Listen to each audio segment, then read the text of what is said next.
ہمیں جہاں پہ مذہب کی بات نظر آ جاتی ہے ہم تو فوراً سے پکڑ لیتے ہیں کہ اس کو نہ جانے دینا. اپنے کردار کشی نہیں کرتے. ہمارے وہ جون ایریا نے کہا تھا بولتے کیوں نہیں میرے حق میں آبلے پڑ گئے کیا زبان پہ؟ تو کیا ان کے بارے میں بولتے ہوئے آبلے پڑتے ہیں زبان پہ؟ یہ سوشل میڈیا والوں کو, یہ پرنٹ میڈیا والوں کو, یہ جو میڈیا والے ہیں کیوں نہیں بتاتے؟ یہ جو پچھلے دنوں واقعہ ہوا ہے لاہور گرامر اسکول کا جس میں وہ بچیوں نے کہا کہ بھی ہماری تصویریں لیک ہوئی ہیں اور ہماری جو ہے وہ ٹیچرز ہمیں ہراس کرتے, کدھر گئی عوام ساری؟ کدھر گئے وہ لوگ سارے جو یہاں پہ بیٹھے تھے, جو لبرل تھے, جو فیمنسٹ موومنٹ چلا رہے تھے, جو لبرلزم کا نعرہ لگا رہے تھے, جو میرا جسم میری مرضی کا نعرہ لگا رہے تھے, ان لڑکوں کی وہ لوگوں کی زبان پہ آبلے پڑ گئے. آپ کیوں نہیں بولتے؟ آپ کیوں نہیں کہتے کہ اس تعلیمی نظام کو بند کیا جائے؟ بھائی یہ کیپٹلزم ہے, بھائی یہ سیکولرزم ہے, اس کو بند کیا جائے. یہ لبرل ہونے کے نام پہ سیکچوئل ہراسر بن گئے. وہاں پہ تو ہمیں کچھ بھی نظر نہیں آتا, وہاں پہ تو ہم پرسنل میٹر کہتے ہیں. لیکن کسی مدرسے کے اندر ہمیں کوئی واقعہ نظر آ جائے پھر ہمارا دیکھیں کیسے جوش جاگتا, پھر دیکھیں ہمارے اندر کیسے شعور کی جو ہے وہ کھڑکیاں کھلتی, ہمیں کیسے نظر آتا سب کچھ. ہم لوگ منافق لوگ ہیں, ہم لوگ دوگلے لوگ ہیں. ہم لوگ جہاں پہ دیکھتے ہیں نا کہ کسی کے پاس اختیار کم ہے, کسی کے پاس دولت اور طاقت کم ہے, ہم چڑھائی کر دیتے ہیں اس پہ. اور جہاں پہ ہم دیکھتے ہیں کسی کے پاس دولت اور طاقت زیادہ ہے وہاں پہ ہم پھر فوراً ڈپلومیٹک ہو کے نہیں بالکل یہ پرسنل میٹر ہے, دیکھیں یہ تو ایک چیز کا پرسنل ہے, یہ دیکھیں کچھ ہو سکتا ہے انہوں نے کچھ کیا ہو سکتا ہے انہیں کے قصور ہو سکتا ہے یہ ہو. تو مدرسوں میں ہم لوگ یہ بات کیوں نہیں کرتے کہ ہو سکتا ہے ایک مولوی خراب ہو سارے نہ ہو سکتا ہے ایک مولوی نے اگر گناہ کر دیا ہے تو سارے ایسے نہیں ہوں گے. استاد جو روحانی باپ روح کی تذلیل کر رہا ہو, جو تصویریں سینڈ کر رہا ہو, استاد آپ روح نہیں کانپتی یہ بات سن کے کہ استاد اپنے طالب علم کی ننگی تصویریں لگا رہا ہے؟ ہمارے رب نے, ہمارے اللہ تعالیٰ نے جو ہمارے نبی پاک صلی اللہ علیہ وسلم پہ پہلی وحی بھیجی وہ کون سی تھی؟ پڑھ اپنے رب کے نام سے جس نے تجھے پیدا کیا.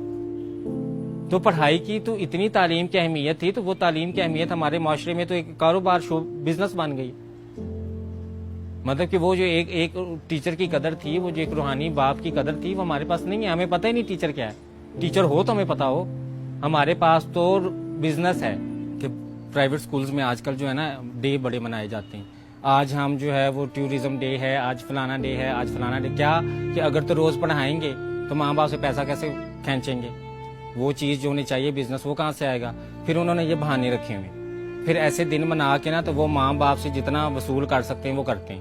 مطلب کہ مجھے تو لگتا ہے کہ کل کلام کوئی ایسا وقت بھی آ جائے گا کہ اسکول والے کہیں گے کہ آپ کے بچے کی جو ہے نا سائیکولوجیکل ہیلتھ اور مینٹل ہیلتھ کے لیے آپ جداد کا آدھا حصہ بھی ہمارے اسکول میں رکھوا دیں, تاکہ بچہ جو ہے نا وہ مینٹلی ریلیکس رہے, اسے پتا ہو کہ میرے پاس فیوچر سیکورٹی ہے. ظاہر بات ایسے تو نہیں نا کہیں گے کہ ہمیں آدھا حصہ جداد میں سے دے دو. اس کے لیے بھی ایک بہت بڑی فلم بنائیں گے. اس فلم کے اندر پھر انہوں مختلف فینسی لفظ استعمال کریں گے. بہت زیادہ ضرورت ہے سائیکو سوشل کاؤنسلنگ کی آپ کے بچے کو, اور اس کی فیوچر سیکورٹی بہت ضروری ہے. آپ تو جانتے ہیں نا, تو آپ ایسا کریں اپنی جداد کے کاغذات بھی ہمارے اسکول میں رکھوا دیں. ابھی ان کا بس نہیں چلتا, وہ شروع تو یہاں سے بھی وہ یہ بھی چھوڑے نا. یہ تعلیم کون سی ہے بھائی؟ یہ وہ والی تعلیم ہے جو ہمارے نبی پاک صلی اللہ علیہ وسلم نے کہا تھا کہ علم حاصل کرو چاہے چین بھی جانا پڑے. چین میں یہ والی دن بنانے سیکھنے جانا تھا کہ ماڈل ڈے کون سا, اور پرپل ڈے کون سا, اور بلو ڈے کون سا, اور فلانا ڈے کون سا. یہ والا وہ علم نہیں تھا. وہ علم تھا جو ہمیں جہالت سے نکالے, جو ہم ابھی تک نہیں نکلے. پھر ہمارے نبی پاک صلی اللہ علیہ وسلم نے فرمایا کہ ماں کی گود سے لے کے مفہوم ہے کہ قبر تک علم حاصل کرو. اب ماں کی گود سے لے کے قبر تک علم حاصل کرنے کا مطلب کیا ہوا کہ بیکن ہاؤس کو شکر ہے یہ ابھی بات پتہ نہیں چلی. ان مہنگے اسکولوں کو پتہ چل گئی تو انہوں نے کہنا کہ آپ اپنے بچے کے بڑھاپے تک کی فیس جمع کرا دیں, تاکہ یہ مرے گا تو ہمیں پتہ چلے گا کہ اس کے مرنے تک ہم ساری اس کی فیس جو ہے وہ لے لیں. اس کی زندگی میں جو کمائے گا اس کا شیئر بھی ہمیں دے دیں. یہ تو ابھی انہیں پتہ نہیں ہے کہ ہمارے اسلام میں تو قبر تک علم حاصل کرنے کو کہا گیا ہے. وہ انہیں آج یہ پتہ چل جائے تو یہ دیکھنا کل ہی یہ کوئی پرپوزل نکالتے, ماں باپ پیرنٹ ٹیچر میٹنگ بلائیں گے اور اس میں کہیں گے کہ بھئی آپ کے بچے کو مرنے تک ہم تعلیم دینا چاہتے ہیں. یہ تو آپ 16 سالوں کے بعد تو پھر ہمارا بزنس بند ہو جائے گا, آپ کا بچہ نکل جائے گا, پھر ہم فیس کہاں سے مانٹیں گے. تو وہ یہ والا علم نہیں تھا. ہمیں سوچنا چاہیے ہمارے نبی پاک صلی اللہ علیہ وسلم نے کون سا علم ہمیں کہا تھا کہ جا کے حاصل کرو. وہ آپ کو واقعہ تو یاد ہی ہوگا کہ جب فتح مکہ کے موقع پہ جو قیدی غلام تھے ان کو کہا گیا کہ آپ 10 لوگوں کو پڑھائیں اور آپ کو رہا کر دیا جائے گا. آزادی کی قیمت تعلیم کے ساتھ جوڑ دی. مطلب کہ آپ کو یہ تو نہیں کہا گیا کہ آپ اتنا زیادہ مال غنیمت جتنا بھی ہے وہ استادوں کو دے دیں. اس وقت یہ اسکول اس وقت کے کھلے ہوتے نا تو انہوں نے کہنا تھا کہ جی یہ مال غنیمت جتنا بھی ہے نا یہ بچوں کی سوشل سیکورٹی کے لیے ہمیں دے دیں.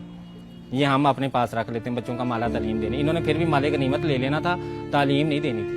اب مجھے سمجھ نہیں آتی کہ ایک تو ماں باپ بیچاروں نے جان توڑ کے, جان مار کے, فاقے کر کے, پیسے اکٹھے کر کے بچے کو اسکول میں داخل کرا دیا. 10 سال میٹرک تک وہ انتظار کر رہے ہیں کہ یہ کوئی 20 دن تو ایک ہفتے میں مناتا ہے, پتہ نہیں کس کس چیز کے یہ دن مناتا ہے. تو یہ تو پتہ نہیں 10ویں کے بعد نکلے گا تو یہ کیا افلاطون چیز بن کے نکلے گا. تو وہ تو افلاطون بن کے نہیں نکلتا, وہ تو یا ریپسٹ بن کے نکلتا ہے, یا وہ سیکشول ہریسر بن کے نکلتا ہے, یا وہ ڈرگ ایڈکٹر بن کے نکلتا ہے. کتنی یونیورسٹیز میں چلے, میں آپ کو سارلا جا کے دکھاتی ہوں, وہاں پہ نشہ لڑکیاں اور لڑکے مل کے کر رہے ہیں. وہ جو قوم کی ماں تھی, وہ جو ماں جس کے بارے میں کہا گیا تھا کہ آپ مجھے اچھی مائیں دیں, میں آپ کو اچھی قوم دیتا ہوں, وہ ماں تو آج نشے پہ لگی ہوئی ہے, وہ تو آئس پی رہی ہے.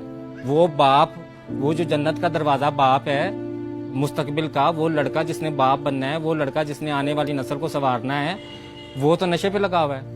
علم کی اہمیت تو ہمارے مذہب نے اتنی زیادہ بتائی ہے, ٹھیک ہے نا, اور اس علم کی اہمیت کو لے کے ہم نے بیکن ہاؤس بنا دیا, ہم نے دار ارقم بنا دیا, ہم نے سٹی سکول بنا دیا, لیکن ہم نے وہ چیز نہیں بنائی جو بننی چاہیے تھی. ہمیں وہ والے سکول بنانے چاہیے تھے جہاں پہ حکومت نے بھینسیں نہ باندھی ہوتی, جہاں پہ اسٹوڈنٹ آتے, کیونکہ ریاست کی ذمہ داری ہے تعلیم دینا. اور ریاست نے جو ہمیں سکول بنا کے دیے ہیں ان میں یا تو ٹیچر ہی نہیں آتے, ٹھیک ہے, اور اگر ٹیچر آتے ہیں تو وہ اپنے بچوں کو اپنے گھر کا کام کرواتے ہیں. آپ کو کسی گاؤں میں تو نہیں نا وہ سٹی سکول, سٹی گرامر اور دار ارقم اور بیکن ہاؤس اور پتہ نہیں کون سا ہاؤس اور کون کون سے یہ ایلیٹوں کے جو سکول ہیں, یہ آپ کو گاؤں قصبے میں تو نظر نہیں آئیں گے. گاؤں قصبے میں آپ کو سرکاری ٹیچر نظر آئے گا. سرکاری ٹیچر کا امیج کیا ہے مجھے بتائیں آپ. ایک روحانی باپ گاؤں میں بھی بیٹھا ہوا ہے نا, ہمارا جو ایک قصبے ہے اتنے زیادہ, وہاں پہ بھی ایک روحانی باپ بیٹھا ہے جس کی ہم بات نہیں کرتے. ہم نے وہ جہاں پہ روحانی باپ نے ہمیں سبق سکھانا تھا, جہاں پہ ہمیں تعلیم دینی تھی, وہاں تو حکومت کی ان سکولوں میں بھینسیں بندھی ہوئی ہیں. چلیں سندھ میں لے کے جاؤں آپ کو, جہاں پہ بھٹو زندہ ابھی تک, وہاں پہ بھینسیں انہوں نے باندھی ہوئی ہیں. تو ہمارے پاس تو ریاست کی تو دلچسپی ہے ہی نہیں تعلیم میں. آپ اگر یہ کہنا کہ یہ ریاست کی ذمہ داری ہے, بے شک یہ ریاست کی ذمہ داری ہے, لیکن ریاست کی دلچسپی نہیں ہے اس میں. ریاست کی دلچسپی آپ کو نظر بجٹ دیکھ کے نظر آ جائے گی. آپ تعلیمی بجٹ دیکھیں, آپ کو نظر آ جائے گا کہ کتنا تعلیم کو ضروری سمجھتی ہے ہماری ریاست انسانوں کی. اور جب ہمارے پاس تعلیم ہی نہیں ہے تو ہمارے پاس کوئی زندگی کا مقصد نہیں ہے. اور جب ہمارے پاس کوئی زندگی کا مقصد نہیں ہے تو پھر یہی ہونا ہے جو سوسائٹی میں ہو رہا ہے.